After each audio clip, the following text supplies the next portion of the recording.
The Dallas Cowboys are 4-2 on the year through 6 games and are top 5 in both points per game offensively and points allowed per game defensively. They have had some dominating performances like a 40-0 Week 1 win over the Giants and a 38-3 win over the Patriots in Week 4.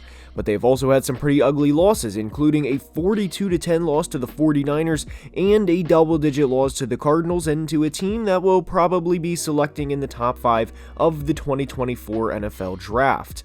This video is the second in the series of Your Take Not Mine, where I post in the community tab and will respond in depth, and given the title is The Dallas Cowboys Should Blow It Up and Rebuild, that and a few other questions will be discussed at length. I'm eager to see where you guys stand on the Cowboys blowing it up part, and please let me know in the comments, but with that preface out of the way, let's begin.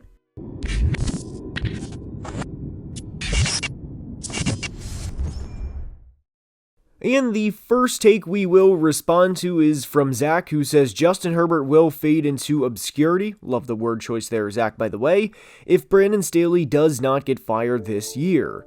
Now, when we break this down, there's a few ways of looking at this, both from an organization standpoint and from a Justin Herbert himself standpoint. And there's a reason the Chargers are offseason champions almost every year. They do a lot of good things in terms of acquiring talent and getting better and looking like they are going to take the next step. But, and this is the problem here, there's always a but with the Chargers, and I think Brandon Staley at the moment is the biggest but of all. Not as in he's an ass, but more so the Chargers are good, but, and you get the point. And I don't know how you watch them blow the game against the Jags in the 2022 postseason and say to yourself, yeah, we're good, we'll be fine, and we will bounce back in 2023. And to Zach's point of Justin fading into obscurity, I think for the sake of the 2023 season, he already has. I am a huge Justin Herbert fan, and I think when he is at his best, he is without a doubt one of the most talented quarterbacks in the league. But we haven't seen that from him this year outside of one game against the Vikings, and it's pretty sad. Granted, you can do this with everybody, but if you take away the 405-yard passing game Herbert had against the Vikings, he's averaging just 237 passing yards per game, and through 6 games, he has not been the player we've seen in the past 2 years, both statistically speaking and from an eye test, again, outside of one game. So to answer Zach's question, I 100% agree that if Brandon Staley isn't fired after the 2023 season, Justin Herbert will be, I don't want to say just a guy, because the years he's already had have been good years of quarterback play, and he is just 25 years old, but if they keep Brandon Staley, I really think it's like having a cloud over the entire organization. I know there's a lot of Chargers fans that absolutely hate the owner, Dean Spanos, and I understand why, but the way the Chargers are playing football in 2023 goes back to why they should have fired Brandon Staley immediately after the Jacksonville game. Their 2 wins this year are over the Vikings in a game Justin Herbert threw for over 400 yards and 3 touchdowns and put the team on his back, and over the Raiders in a game where Khalil Mack had 6 sacks. And even in the Vikings game, you can certainly make the argument the Chargers should have lost, and it's a miracle they didn't if you watched how the final minute or 2 of that game played out. I know we can play the who should have won game for every team, and you can go down this train of thought and essentially convince yourself your favorite team is only a few plays away from having a great record, but you can legitimately say the Chargers are a play or 2 away from being 1-5, or hell, even 0-6. The Chargers have a great quarterback and are wasting some of his career. Staley needed to be fired 9 months ago, but it's even more obvious now. Get Justin an offensive-minded head coach and go from there. And I do agree with Zach's take if they continue to employ Brandon Staley.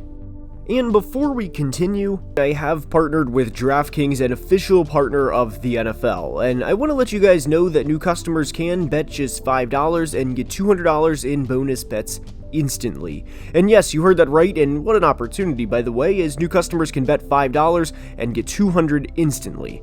DraftKings customers can also get some skin in the game with some same-game parlays, which means you can combine multiple bets from the same game for a shot at an even bigger payout.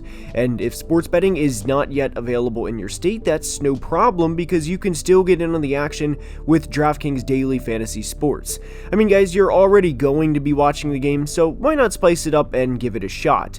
Download the DraftKings Sportsbook app now and use my promo code analysis to bet just $5 on any wager and get $200 in bonus bets instantly.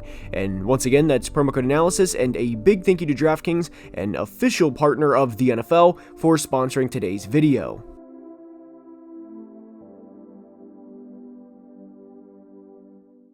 Next up is one of the several takes from Steelers fan, and I want to say I truly appreciate how in-depth he went with this, and out of the hot takes he dropped, the one we will discuss is the first one, which is all 4 AFC North teams make the playoffs.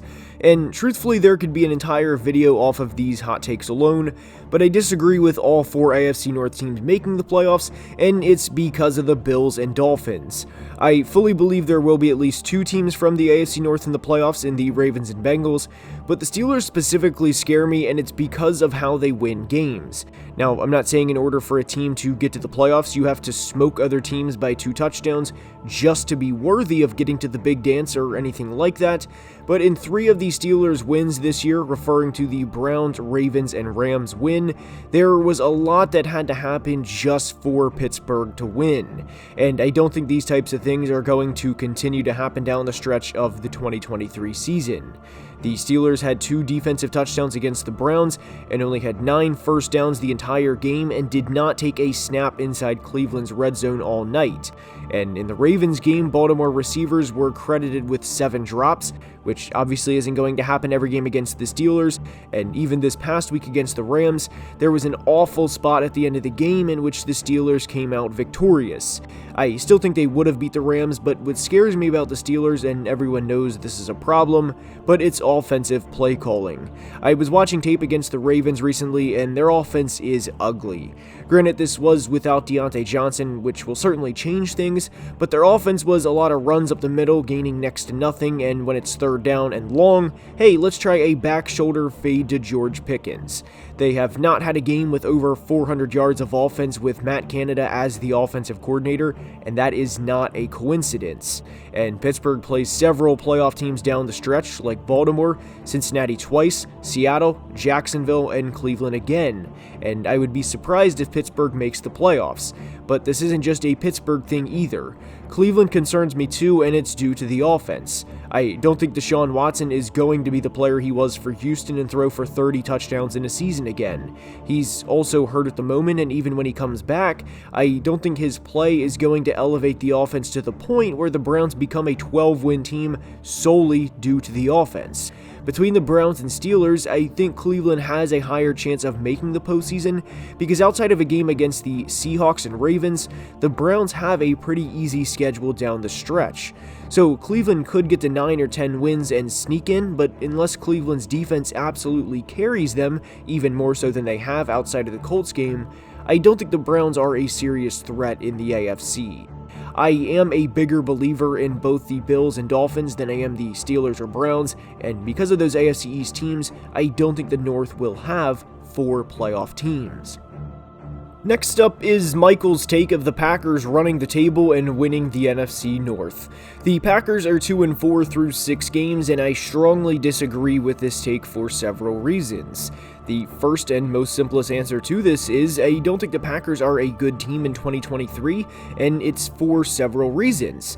Their offense is extremely young, and outside of Aaron Jones, who by the way has been banged up throughout the young season so far, backup tight end Josiah DeGuara is the only player over the age of 25 that Jordan Love is throwing the football to. And honestly, I don't think Aaron Rodgers gets enough credit for how he played with this team during the 2022 season. Because this team is young and they're going to have to go through growing pains. And that's exactly what the 2023 season has been so far for them.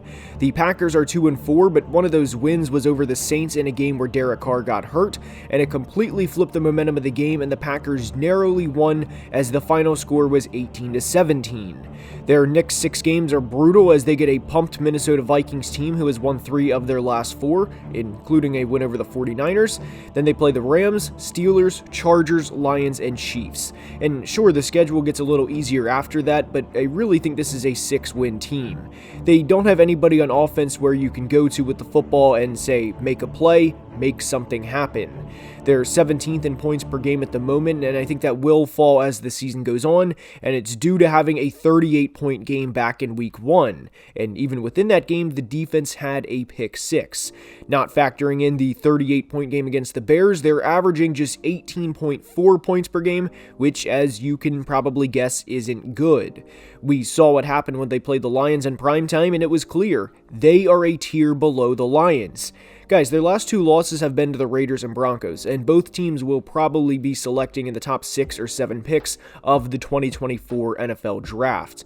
This is not a good football team at the moment, and I don't see any way they're going to make the playoffs, even as a wild card, let alone win the NFC North. The discussions this offseason for the Packers are going to be very interesting because there's going to be a lot of questions about where you go as a franchise. That is an entire video in itself, but to wrap up Michael's take, I don't think there's any way the Packers win the NFC North. Next up is Denker's take of the Cowboys should blow it up, and he also proceeded to say unless Dak has a perfect team around him, that you will essentially be half in, half out. Otherwise, it will be more disappointing first or second round exits against elite teams. So to address the Dak part first, I agree in the sense of I don't think Dak will lead the Cowboys to a Super Bowl title with him as their starting quarterback. And some Cowboys fans will be quick to say, well, you're a Kirk fan and a Vikings fan, what do you know? And my point is, it's insanely difficult to lead any team to a Super Bowl. There's a reason neither Josh nor Joe Burrow have done it, and that probably will change throughout their careers, but if it were easy, those two would already have a ring. And it shouldn't be a hot take to say both are better than Dak. I don't think the Cowboys should blow their roster up and keep guys like Micah, CD, and Trayvon, although the commenter did not specify keeping Trayvon, I personally would, but I do think the end of the Dak Prescott days should come to an end soon. I don't see any way how Dak would ever go to a hostile environment and win in back-to-back weeks to get the Cowboys to the Super Bowl because of him. Not because the defense held the opposing team to 13 points and they won 16-13 while running for 185 yards as a team. I gotta be honest, I don't think Dak has played great football in 2023, and if you are a Cowboys fan watching this, I simply ask this question: how confident are you heading into either San Francisco or Philly with the season on the line with Dak as your starting quarterback? I know some Cowboys fans will answer confidently, as there's parts of every fan base that thinks they will win every game, and I get it. You support your team, and I respect that. But we watched this team headed to San Francisco a few weeks ago and get absolutely embarrassed on both sides of the ball, Dak Prescott included. Now, to be fair to Dak, because I don't want this video to be an entire spiel about how I'm not the biggest Dak fan, I don't think any quarterback was going into San Francisco on that night and winning. Great teams play great games, and we saw that in the Dallas-San Francisco game, and we saw that with the Ravens when they played the Lions. But to go back to the comment of the Cowboys blowing it up, I like the idea of trading Dak, or at least entertaining offers and seeing what you can get for him. They obviously aren't stuck in mediocrity, but I do agree in the sense that I think they are stuck a step or even 2 steps above mediocrity. They'll beat the brakes off the Giants and Patriots, but when they play the 49ers and Eagles, a lot of the time we know what's going to happen. They lost to the 49ers in January, they lost to them in October, and I would be surprised if they win the NFC East this year, meaning I think they will play the 49ers again this postseason after they go win the wild card round against the NFC South winner, then go out to Levi Stadium and get beat by San Francisco for the 3rd consecutive year. I don't think blow up is the right word, but I like where the commenter's head is in this exercise. I hope you enjoyed today's video, and if you did, please like and subscribe, as only about 26% of people watching are subscribed, and it helps tremendously. Thank you to DraftKings for sponsoring today's video, and until next time, please be safe and have a great day. Love you guys.